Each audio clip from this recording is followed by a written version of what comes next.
Halo, selamat datang. Hari ini kita mau ngobrolin soal sesuatu yang sebenarnya ada di mana-mana, tapi seringkali nggak kita sadari.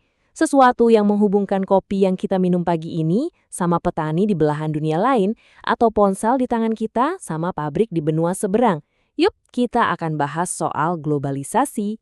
Coba deh, pernah kepikiran nggak sih barang-barang yang kita pakai setiap hari itu perjalanannya jauh banget loh, melintasi banyak negara. Nah, di balik semua ini ada satu kekuatan besar yang bekerja, dan itulah yang kita sebut globalisasi. Oke, biar nggak bingung, kita mulai dari yang paling dasar dulu ya. Sebelum kita bahas dampaknya yang luar biasa, kita perlu paham dulu apa sih sebenarnya globalisasi itu. Nah, ini nih definisi resminya. Kalau dibaca emang kayak dari buku pelajaran ya. Tapi coba deh perhatiin dua kata kuncinya, interaksi dan integrasi. Jadi ini bukan cuma soal barang pindah tempat, tapi juga soal ide, uang, bahkan budaya yang ngalir bebas banget lintas negara. Dan semuanya ini jadi makin ngebut berkat teknologi. Kalau definisi tadi masih terasa agak ribet, intinya gini aja deh. Gampangnya, bayangin dunia ini udah kayak satu kampung global yang gede banget. Batas-batas negara jadi makin tipis, dan kita semua mau nggak mau jadi bagian dari komunitas raksasa ini. Oke, sekarang pertanyaannya, gimana sih wujud globalisasi di kehidupan kita sehari-hari? Yuk kita kenali ciri-ciri utamanya, tanda-tanda yang nunjukin kalau kita ini beneran hidup di era global. Nah, ada 4 pilar utama nih. Pertama, perdagangan. Jelas ya, lihat aja buah impor di supermarket. Kedua, arus modal. Itu tuh investasi asing yang bangun pabrik atau kantor di sini. Ketiga, nah ini yang paling kita rasain, teknologi, internet. Dan yang terakhir, budaya. Kita bisa nikmatin K-pop, film Hollywood, atau masakan dari negara lain di mana aja kan? Itu semua berkat globalisasi.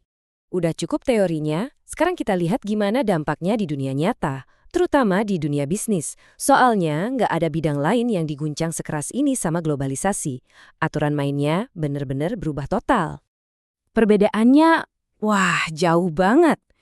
Coba bayangin, dulu mungkin saingan sebuah toko cuma toko lain di seberang jalan. Sekarang, pesaingnya bisa jadi perusahaan dari ujung dunia lain yang jual produknya langsung ke pelanggan kita lewat internet. Ini mengubah segalanya. Jadi buat para pebisnis, ini artinya apa? Di satu sisi bagus, peluangnya jadi raksasa, karena bisa jualan ke pasar global. Tapi di sisi lain, tantangannya juga berat. Mereka harus ngurusin rantai pasokan yang rumit banget, siap hadapi persaingan ketat dari mana saja, dan yang paling penting, harus banget punya pemahaman lintas budaya kalau mau berhasil. Tentu aja, globalisasi ini kayak koin, selalu ada dua sisi. Nggak semuanya bagus, tapi juga nggak semuanya jelek. Ini pedang bermata dua, jadi penting banget buat kita untuk melihat kedua sisinya secara seimbang. Sisi baiknya jelas, potensi kemakmuran. Waktu negara-negara saling dagang dan berkolaborasi, ekonomi bisa tumbuh lebih cepat. Ini menciptakan lapangan kerja, memicu inovasi baru karena semua orang bersaing dan saling bertukar ide.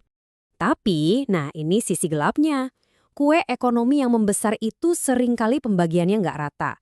Globalisasi bisa bikin jurang antara yang super kaya dengan yang lain jadi makin lebar, baik itu antar negara maupun di dalam satu negara itu sendiri. Nah, kalau buat kita sebagai konsumen, manfaatnya kerasa banget kan?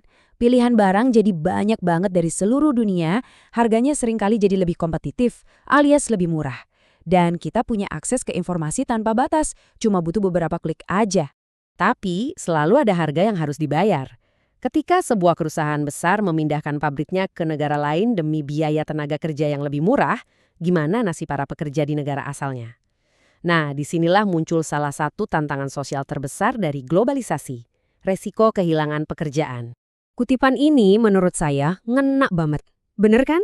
Secara teknologi kita jadi jauh lebih terhubung daripada generasi manapun sebelumnya. Tapi, apakah koneksi digital itu otomatis bikin kita jadi lebih bersatu dan saling memahami? Itu pertanyaan besar yang jawabannya masih kita cari bersama. Pada akhirnya, kita nggak bisa memutar balik waktu. Suka atau nggak suka, globalisasi itu udah jadi kenyataan dan akan terus ada. Jadi pertanyaannya bukan lagi menentang atau mendukung, tapi lebih ke gimana caranya kita mengarahkan arus besar ini. Gimana kita bisa memaksimalkan semua peluangnya sambil menekan tantangannya untuk membangun masa depan yang lebih baik dan lebih adil buat semua orang. Nah, itu pemikiran yang ingin saya tinggalkan untuk Anda renungkan.